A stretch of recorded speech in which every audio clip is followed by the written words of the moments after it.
The Qingshankou Formation in the Gulong Sag of the Songliao Basin in China has rich shale deposits that contain about 15.1 billion tons of pure shale oil, making it an important reservoir in the Daqing oil field.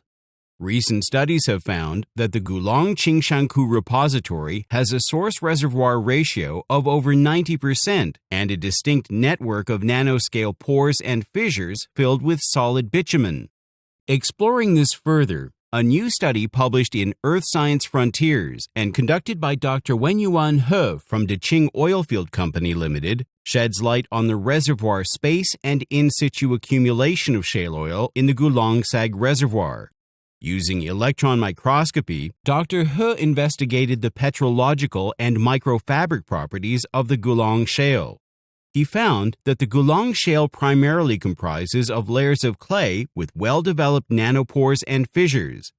Within these nanopores, the clay particles adsorbed about 53.6% of organic matter on average to create organic clay aggregates with high carbon and hydrogen contents. This organic clay was the main source for forming hydrocarbons. During hydrocarbon generation, almost 87% of the organic matter was consumed, leaving behind empty nanopores and fissures.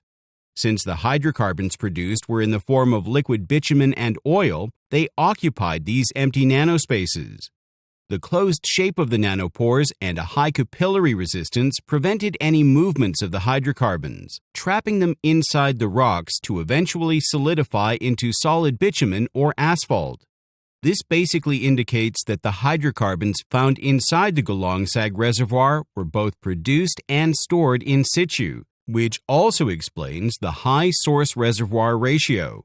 These findings add to the understanding about the formation and unique petrofabric and spatial characteristics of the Gulong Sag reservoir. This can potentially enable the advancement of shale oil exploration and development in the region.